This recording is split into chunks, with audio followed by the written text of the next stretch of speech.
Hello everyone. आज हम पढ़ेंगे तृतीयः पाठः। पाठ का नाम है सुभाषित रसम पीत्वा जीवनम सफलम कुरु। सुभाषित अर्थात सुंदर वचनों का रस पीकर जीवन को सफल करो। तो चलिए इसका अभ्यास कार्य शुरू करते हैं। अभ्यासात जायते सिद्धिः, अभ्यास से सफलता प्राप्त होती है। तो पहला प्रश्न दिया है, पाठस्य आधारेण अधोलिखितानां प्रश्नानां उत्तराणि एक पदेन लिखत। पाठ के आधार पर नीचे लिखे गए प्रश्नों के उत्तर एक शब्द में लिखिए। तो पहला क दिया है, गीतानी के गायंती, कौन सभी गीत गाते हैं। तो इसका उत्तर है देवाः, सभी देवतागण।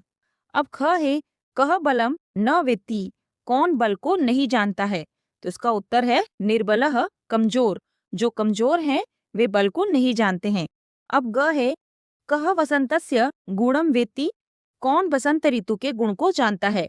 तो इसका उत्तर है पीकः, कोयल। अब अगला प्रश्न दिया है, मूषकः कस्य बलम न वेत्ति, चूहा किसके बल को नहीं जानता है। तो इसका उत्तर है सिंहस्य, शेर के बल को। अब अगला प्रश्न दिया है, फलोद्गमे है के नम्राः भवन्ति, फलों के आने पर कौन विनम्र हो जाते हैं अर्थात कौन झुक जाते हैं। तो इसका उत्तर है तरवः, वृक्ष। अब अगला प्रश्न दिया है, केन समम सख्यम न करणीयम, किसके साथ मित्रता नहीं करनी चाहिए।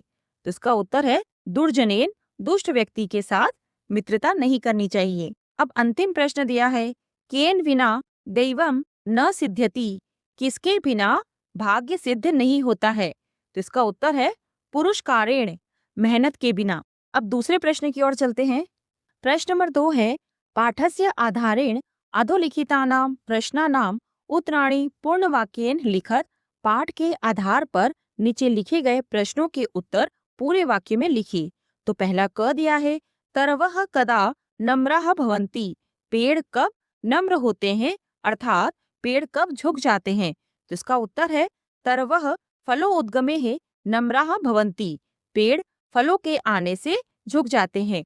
अब अगला प्रश्न दिया है, समृद्धि भी के अनुद्धताः भवन्ति, समृद्धि आने पर कौन अभिमान रहित होते हैं। तो इसका उत्तर है समृद्धि भी सत्पुरुषाः अनुद्धताः भवन्ति, समृद्धि आने पर सज्जन लोग अभिमान रहित रहते हैं। अब अगला प्रश्न दिया है, सत्पुरुषाणाम स्वभावः कीदृशः भवन्ति, सज्जन लोगों का स्वभाव कैसा होता है। तो इसका उत्तर है सत्पुरुषाणाम स्वभावः विनम्रः भवति, सज्जन लोगों का स्वभाव विनम्र होता है, दयालु होता है। अब अगला प्रश्न दिया है, सत्यम कदा सत्यम न भवति, सच कब सच नहीं होता है। तो इसका उत्तर है सत्यम यदा छलनायुक्तम भवति तदा सत्यम न भवति, सच जब छल कपट से युक्त होता है तब सत्य नहीं होता है। अब अंतिम प्रश्न दिया है, दैवम कदा न सिद्ध्यति, भाग्य कब सिद्ध नहीं होता है। तो इसका उत्तर है परिश्रमेण विना दैवम न सिद्ध्यति, मेहनत के बिना भाग्य सिद्ध नहीं होता है। अब प्रश्न नंबर 3 है, स्तंभयोः मेलनम कुरुत, दोनों कॉलम का मिलान करें। तो इसमें एक तरफ श्लोक की पंक्तियां यानी उक्ति दी गई है और दूसरी तरफ उनका सरल अर्थ यानी भावार्थ दिया गया है। तो आपको सही उक्ति को उसके सही भावार्थ के साथ जोड़ना है। तो पहला दिया है, गायंती देवाः किल गीत गानी, निश्चित ही देवता भी गीत गाते हैं। तो सभी देवता किसका गुणगान करते हैं। तो इसका मिलान करेंगे, भारत भूमेः महात्म्यो वर्णनम, भारत भूमि की महिमा का वर्णन करते हैं, यानी कि भारत भूमि की महिमा का गुणगान करते हैं। अब दूसरा है, गुणी गुणम वेत्ति, गुणवान गुण को जानता है। इसका मिलान करेंगे, सज्जनः एव गुणानाम मर्मज्ञः, सज्जन व्यक्ति ही गुणों का मर्मज्ञ यानी कि जानकार होता है। अब अगला है, भवन्ति नम्राः तरवः फलोद्गमे है, वृक्ष फलों के आने से नम्र हो जाते हैं यानी कि झुक जाते हैं। तो इसका मिलान करेंगे हम, सत्पुरुषाणाम स्वाभाविकी नम्रता, सज्जन लोगों का स्वभाव विनम्र होता है यानी कि अहंकार रहित होता है। अब अगला दिया है, यथा चतुर्भिः कनकम परीक्ष्यते, यथा जैसे, चतुर्भिः चारों से यानी कि 4 उपायों से सोने की परीक्षा की जाती है। इसका मिलान करेंगे, सुवर्णम चतुर्भिः प्रकारैः परीक्ष्यते, सोने को 4 प्रकारों से यानी कि 4 तरीकों से परखा जाता है। अब अगला दिया है, अष्टौ गुणाः पुरुषम दीपयन्ति, 8 गुण मनुष्य को प्रकाशित करते हैं। तो इसका मिलान करेंगे। प्रज्ञा, दमः, दानम, कृतज्ञता इत्यादयः। प्रज्ञा बुद्धि, दमः इंद्रियों पर नियंत्रण, दानम दान देना, कृतज्ञता किए गए उपकार को मानना, इत्यादयः इत्यादि, ये 8 गुण हैं जो मनुष्य को समाज में चमकाते हैं। अब अगला दिया है, दुर्जनेन समम सख्यम न कार्येत। दुष्ट व्यक्ति के साथ मित्रता नहीं करनी चाहिए। तो इसका मिलान करेंगे। दुष्ट संगः उष्णांगार सदृशः। दुष्ट की संगति गर्म कोयले के समान होती है, क्योंकि यदि कोयला गर्म हो तो वह हाथ को जला देता है, अगर वही कोयला ठंडा हो तो वह हाथ को काला कर देता है। अब अंतिम है, एकेन चक्रेण न रथस्य गति ही। इसका अर्थ है अकेले एक पहिए से रथ की गति नहीं हो सकती है, अर्थात रथ चल नहीं सकता है। तो इसका मिलान करेंगे हम। केवलम दैवम प्रयत्नम विना असिद्धम। बिना प्रयास या कोई कर्म किए बिना केवल भाग्य से कोई कार्य सिद्ध नहीं हो सकता है। अब हम आगे चलते हैं। प्रश्न नंबर 4 है, अधः प्रयत्न मंजुषातः पदानि चित्वा रिक्त स्थानानि पूरयत। नीचे दिए गए मंजूषा में यानी कि इस बॉक्स में शब्दों को चुनकर रिक्त स्थानों को पूरा कीजिए। तो पहला क दिया है, गुणी डैश वेत्ति न वेत्ति निर्गुणः। तो इसमें लिखेंगे गुणम। इसका अर्थ है गुणवान व्यक्ति गुण को जानता है, निर्गुणः यानी कि गुण से रहित व्यक्ति दूसरों के गुण को नहीं जानता है। अब दूसरा है, भवन्ति नम्रः तरवः। तो इसमें लिखेंगे फलोद्गमे है। फलों के आने से यानी कि फलों के भार से पेड़ झुक जाते हैं। अब अगला दिया है, पुरुषः परीक्षते कुलेन। तो इसमें लिखेंगे शिलेन गुणेन कर्मणा। इसका अर्थ है मनुष्य की परीक्षा की जाती है कुलेन उसके कुल से, शिलेन उसके स्वभाव या उसके चरित्र से, गुणेन उसके गुण से, कर्मणा उसके काम से। अब अगला दिया है, गुणः पुरुषम दीपयन्ति। गुण ही मनुष्य को प्रकाशित करते हैं। तो वे कौन कौन से गुण होते हैं? प्रज्ञा यानी कि बुद्धि, कौल्यम अच्छे कुल में जन्म लेना, दमः इंद्रियों का संयम, और श्रुतम शास्त्रों का ज्ञान अर्थात शास्त्रों को पढ़ना सुनना।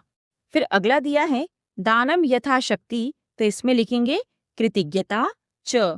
इसका अर्थ है अपनी सामर्थ्य के अनुसार दान देना और दूसरों के द्वारा किए गए उपकार को मानना।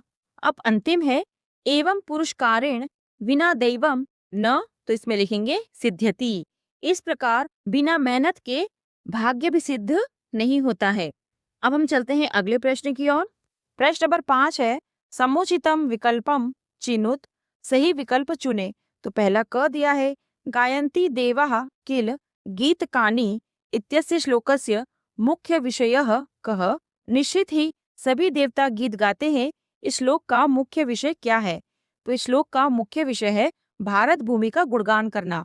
तो सही विकल्प है भारत भूमेः गौरवम। अब दूसरा दिया है, गुणी गुणम वेत्ति इत्यत्र कः गुणम न जानाति। गुणवान व्यक्ति गुण को जानता है, इस प्रकार यहाँ गुण को कौन नहीं जानता है? तो इसका उत्तर है निर्गुणः। तो यहाँ लिखेंगे हम निर्गुणः अर्थात गुण से रहित व्यक्ति। जिस व्यक्ति में कोई गुण न हो वे दूसरे व्यक्ति के गुण को नहीं जान सकता है। अब अगला है, पीको वसंतस्य गुणम न वायसः इत्यस्य तात्पर्यम किम। कोयल बसंत ऋतु के गुण को जानती है, कौवा नहीं जानता है। इसका क्या तात्पर्य है? तो यहाँ पर इसका अर्थ नहीं पूछा है, यहाँ पूछा है इसका तात्पर्य क्या है, अर्थात इस श्लोक का भावार्थ क्या है या इस श्लोक के माध्यम से हम क्या सीखते हैं। तो इसका उत्तर है, सुजन एव गुणम जानाति। सद्गुणों को केवल एक सज्जन व्यक्ति ही पहचान सकता है। अब हम आगे चलते हैं। अब अगला प्रश्न है, भवन्ति नम्रः तरवः फलोद्गमेः इत्यस्य अर्थः कः। पेड़ फलों के आने से नम्र हो जाते हैं यानी कि झुक जाते हैं। इसका अर्थ क्या है? तो इसका अर्थ है फलयुक्ताः वृक्षाः नम्राः भवन्ति। फलों से युक्त वृक्ष नम्र हो जाते हैं यानी कि झुक जाते हैं।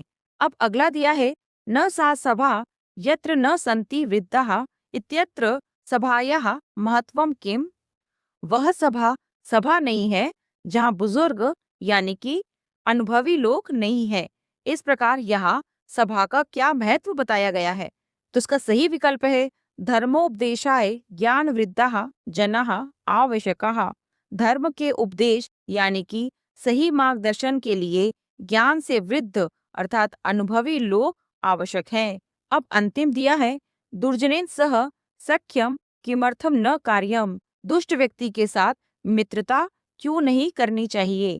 तो इसका सही उत्तर है सह उष्णांगारवद हानिकरः भवति, क्योंकि वह गर्म कोयले की तरह हानिकारक होता है। तो ये था अध्याय 3 का सरल अभ्यास कार्य। इसके नेक्स्ट वीडियो में हम इसके अगले अध्याय को पढ़ेंगे। अगर आपको ये वीडियो पसंद आए तो प्लीज़ इसे लाइक करें, शेयर करें और सब्सक्राइब करना ना भूलें। तो मिलते हैं नेक्स्ट वीडियो में। Thank you, bye.